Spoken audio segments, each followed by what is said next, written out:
How does the outside world view the managed services profession? That's an interesting question, and one we'll tackle on today's MSP Zone. You're entering the MSP Zone, a podcast for the managed services community, covering news, analysis, and interviews from around the globe. Elevate your MSP game by staying in the MSP Zone. And now, your host, Charles Weaver.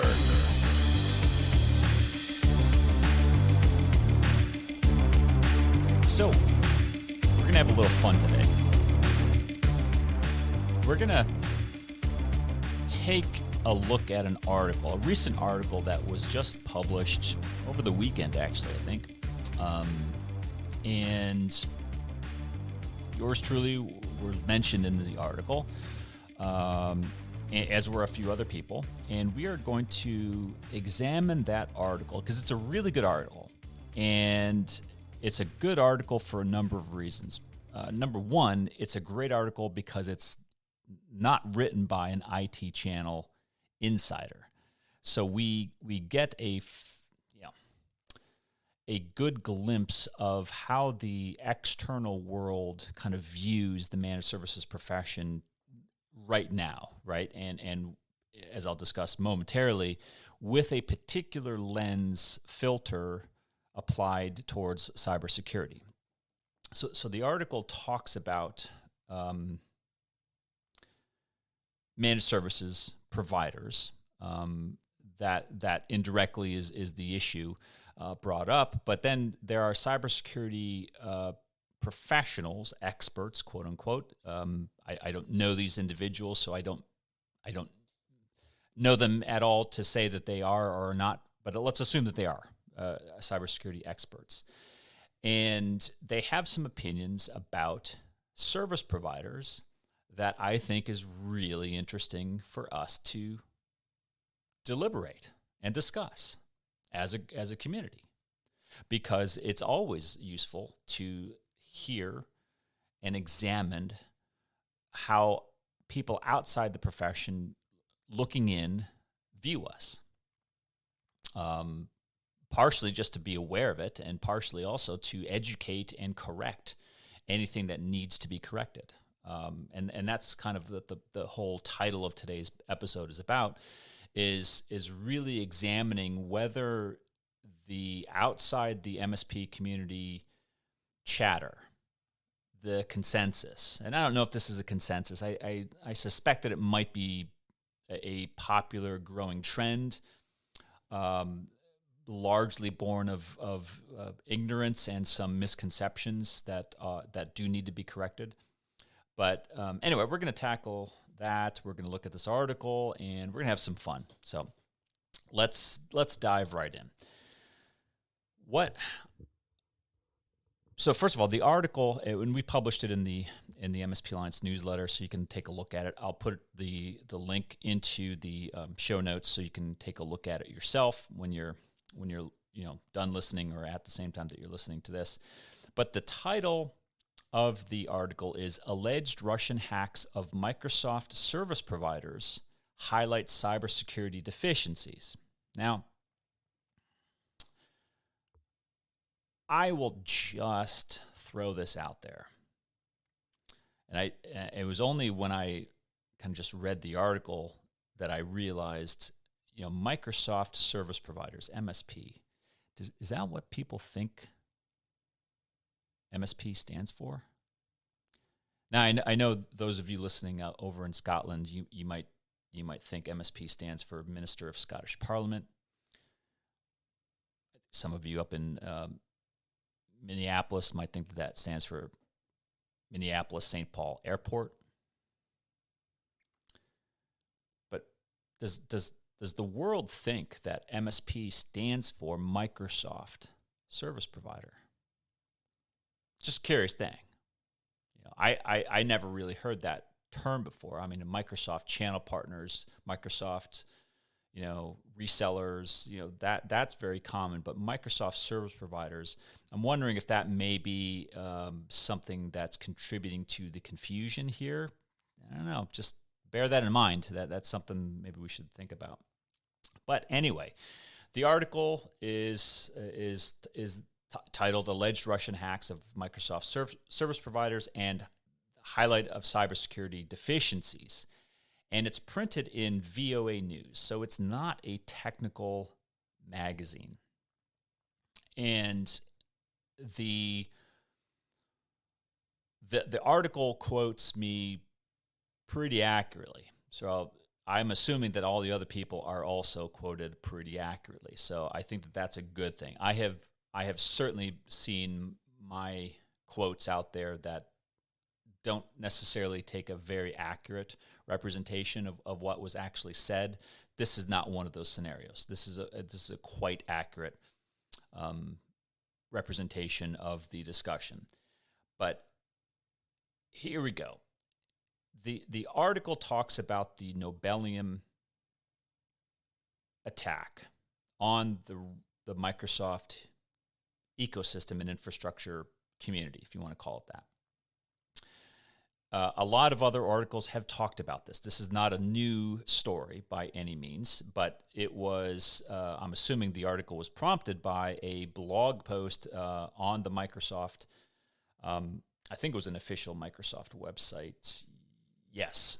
And it was issued by a Microsoft employee, and it is simply talking about how Microsoft uncovered this attack that spanned several months earlier this year that was focusing on their service provider reseller community. Now, in the article, and I think also in the blog post, it does reference MSPs or managed service providers as distinct from Microsoft service providers. So let's, maybe there is some articulation of those two different communities, and they are different. So we are under no illusion. There is a huge difference between Microsoft service provider or channel partner and an MSP. Just because you are a Microsoft channel partner does not mean you are an MSP, and vice versa. They're not logically connected. They could be. You could be both at the same time, but because you are one necessarily does not mean that you are the other. All right. It goes on further, the article that is, talking about the efforts or the impact of the attack, the sustained campaign, talking about how it was not exploiting, I repeat, not exploiting existing known vulnerabilities. In fact, from the article, no vulnerabilities were exploited here.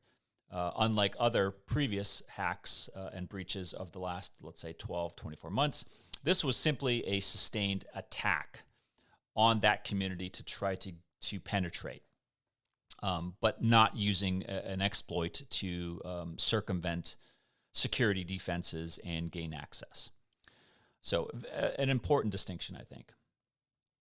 But nevertheless, the article talks about SolarWinds. It talks about that attack late last year. And it talks also about the United States executive order that just went out related to cybersecurity preparedness. And here's where it gets interesting. So down towards the middle of the article, yours truly is asked some questions related to whether or not the MSPs are aware of these attacks, whether they have been impacted by these attacks. And my general comment, you could read it for yourself, was because not everything that I said ends up in print here, was I'm not aware of any specific companies that were impacted. And I also went on to say, just like I talked to quite a few companies that were quote unquote impacted both by SolarWinds as well as Kaseya, but it doesn't mean that they were breached. Meaning most of the MSPs I talked to, if they had an impact, it was an inconvenience of having to shut down. In the case of Kaseya, they had to shut down the on-premise version of that remote monitoring management software, and they had to come up with alternative means. But none of the MSPs that I talked to actually suffered breaches, and it doesn't mean that they didn't. It doesn't mean that MSPs did not have breaches, and it doesn't mean that customers of MSPs didn't have breaches. But it just means that the ones that I talked to didn't. And so I expressed that to the article's author, and then I was asked a question which I thought was really curious, and I was not notified of the other individuals that had been consulted for this article, and I want to be accurate, but I'm going to have to paraphrase the question that was put to me. And it was generally, are MSPs doing enough on cybersecurity? And I was given a paraphrased quote, I'm sure, by an unknown at that time person, and the article's author said, a cybersecurity expert has said that MSPs aren't doing enough for cybersecurity and need to do more. And I said that doesn't sound right. I mean, there are certainly outliers in any profession, but the MSPs that I'm talking to are doing incredible work. They are incredibly busy on this very topic, and more to the point, they are doing a lot internally, and they're doing even more trying to get their customers to adopt, even baseline cybersecurity hygiene practices that will make them a lot safer, them meaning the customer. And I expressed this to the article's author, and then I see this quote. And this is from a person who used to work at the NSA in a former U.S. National Security Agency elite hacking team member. I don't know what that means. I mean, I know what that means. I'm assuming they're using the term hacking in an approved way, because obviously hacking is illegal in the United States, so I'm assuming they're not hacking into United States assets, but that's beside the point. The point is that this person is portrayed as someone who's knowledgeable, an expert. And here's the quote. "The profit margins for MSPs are often razor thin, and in the majority of cases, they compete purely on cost. Any work they do that doesn't directly translate to additional revenue is generally not happening." Now, I will defer to a former NSA elite hacking team member on matters of technical subject matter, right? Means, methods, technical, right? I'm not a technician. I'm not an engineer. I don't live in that world. I understand enough of it, but I'm not trained in that. I will defer to someone like that all the time. And I don't know this person, and I I'm sure they're a very nice person. I don't know. I've never met them before, but I this has to be said. Quote, "The profit margins for MSPs are often razor thin, and in the majority of cases, they compete purely on cost." That is a manifestly untrue statement. Not born of stupidity, but out of ignorance. Just lack of awareness is what I would attribute that to, because it's just not a true statement. MSPs for 20, 30 years now have been operating under high margins, not low, high margins. In fact, in the MSP Verify, one of the requirements is you have to be operating at a minimum threshold of gross profit margin, because it's not because we promote greed or whatever these new catchphrases are. Why do we have gross profit margin in the MSP Verify standard? Because it's a very good indicator of efficiency. It's an outward indicator of efficiency within a managed services engine. There are others, but that's a very good one. Put differently, if you have a very, very low margin managed services delivery product line, you are either underpricing it, or you have, and this is true in many of the cases, you have a very inefficient service delivery method. And that might argue more for the fact that you might not be a real MSP, or you might not be really delivering a managed services offering, and you might be doing something that's something closer to break fix. And we've talked about this for so long, and I feel like I'm repeating myself, which I am, but apparently I have to. Because if you took that quote and you put it in the middle of MSP World or any other channel conference where there are MSPs of note, of maturity, not new MSPs, but veteran MSPs, they would laugh at that and say that doesn't represent us at all as an industry. We don't actually generate razor-thin margins, nor do we attempt to operate at that level. The article goes on and talks about, from a different individual, a former IT industry executive, saying that MSPs don't like to admit that they have been hacked. Quote, they don't want to share that their users' information has been stolen because it may hurt their bottom line and may hurt their stock prices. And so they try to handle that internally. How many MSPs have stock prices? I think you may be thinking of something different. The vast majority of MSPs on the planet, this planet, Earth, do not have stock prices. They are not publicly traded companies. The vast majority of MSPs are privately held entities.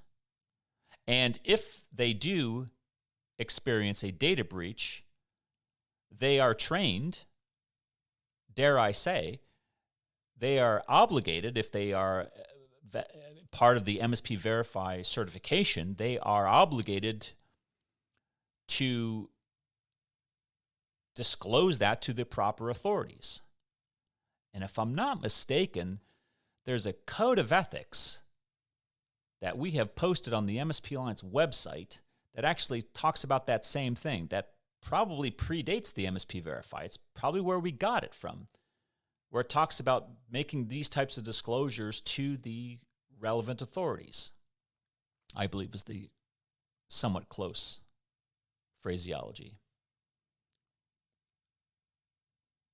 My gosh, we just worked very closely with the state of Louisiana in their MSP registration law over the last couple of years, on this very issue of making that into a codified piece of legislation. It's law now.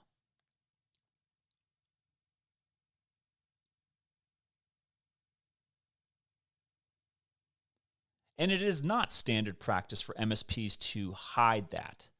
What is standard practice is for MSPs to abide by their contractual obligations, almost all of whom have confidentiality requirements. And in many, many cases, especially in the ones related to stock-priced MSPs, meaning they're publicly traded companies, they're probably not the only MSP in there with the customer. And so there may be considerable doubt and uncertainty as to who is actually at not at risk, but who is at fault, right? Whose duty is it to disclose that? Now, if the MSP gets hacked, if the MSP is breached, the MSP has a duty to, like everybody else, and now I'm talking about the ones that here in the United States, because well, the article was, I think, mainly aimed at that market, but it's true in Canada, it's true in the EU, it's true in Australia, it's true in a lot of places. But let's just take the United States for an example. All 50 states have data breach notification requirements, data breach notification laws. Not requirements, not suggestions, not a helpful hint. It's a law. If you get breached, you got to disclose it to the impacted parties. And in some cases, you have to disclose it to other people, maybe the legal authorities in some situations. But in all 50 states, that's the law. So who in the hell is breaking that law because they're afraid that their stock prices are going to be hurt?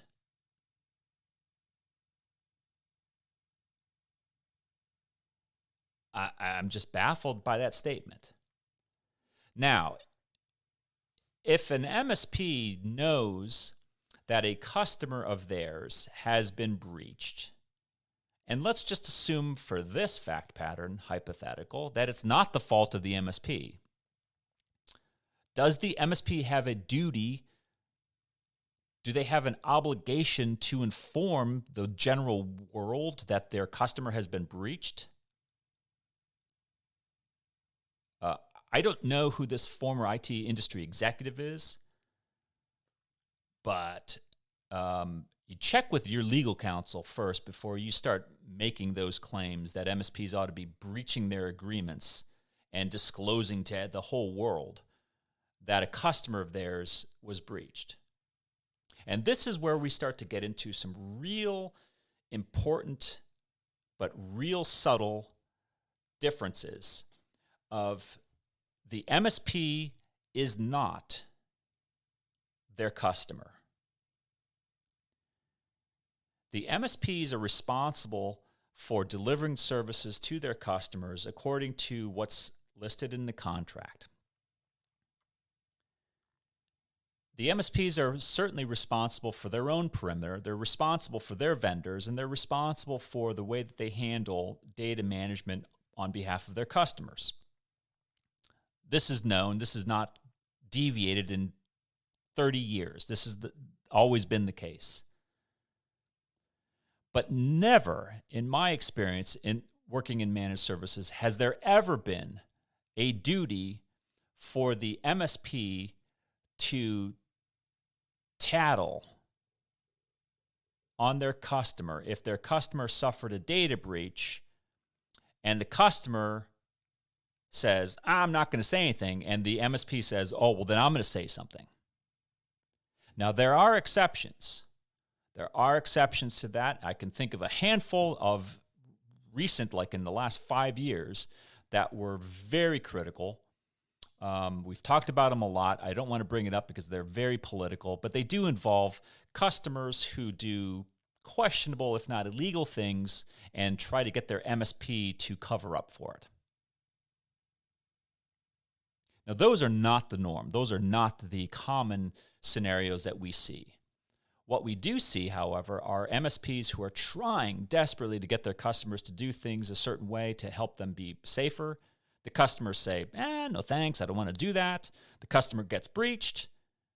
And then people like this come out there and say, oh, the MSPs, they need to be doing more about cybersecurity. The MSPs are afraid to be talking about data breaches. It's not true. This is so contrary to everything that I know to be true and real in the managed services space. And I'm not going to read my quotes. You can read my quotes in that article if you want to, if you care. But I would say this. As an explanation for at least one of these individuals talking about how MSPs aren't paying enough attention about cybersecurity. I would say that there's a high likelihood that what they're talking about is not an MSP, but in actuality, a break-fix company. Again, another topic I know that I'm guilty of repeating over and over again, but I'm going to do it again. We've talked about this so many times. The break-fix community, especially those that are masquerading as MSPs, yeah, you could absolutely make the case that that community of companies in possession of MSP tools, claiming to be MSPs or claiming to be capable of delivering managed services offerings, probably have exist in the other end of the spectrum in terms of cybersecurity hygiene and preparedness. Absolutely, I would agree with that. But I would also say, as I've said before, we don't classify those entities as MSPs. They are not yet deserving of that moniker. And so for those of you out there, again, the people quoted in the article, I don't mean to besmirch what you do for a living. I'm sure you're quite good at it. But please accept this gentle correction for the record, and for anyone else that has read this, that what you are describing does not describe the MSP community. It is not the MSP community you are describing. You are talking about something completely different. You're talking about the minor leagues, right? The AAA clubs, not the major league ball teams. Very different. The MSPs I know, not perfect. I actually think I say that in the article, right? I'm not claiming the MSP community is perfect by any stretch of the imagination. But what I am saying is that there are two very big and very distinct camps that can be broken down quite easily, at least the way I contemplate it and visualize it, in the reactive camp and the proactive camp. And the proactive camp are more deserving, more, in my opinion, capable of being defined as an MSP for a variety of reasons: high profit margins, high efficiency, better security, better awareness of what their obligations are. And then you have the reactive group, many of whom are trying to call themselves MSPs. And there's a between those two camps, there is a connection, meaning that there is a migration, a one-way migration. Nobody's leaving the MSP camp to go to the break-fix camp. That doesn't happen. But there is a migratory pattern of reactive break-fix companies trying to escape that community and trying to enter the managed services community. And they know, or they should know, what the expectations are of them in order to enter the proactive, professional-grade managed services community. And in that camp, none of these things talked about here in this article really accurately describes them. It does describe the break-fix reactive community to a T. I mean, it just nails it perfectly. But again, they're not MSPs. Don't call them MSPs. Don't confuse them with MSPs. Don't perpetuate that concept that they are real MSPs. They're not.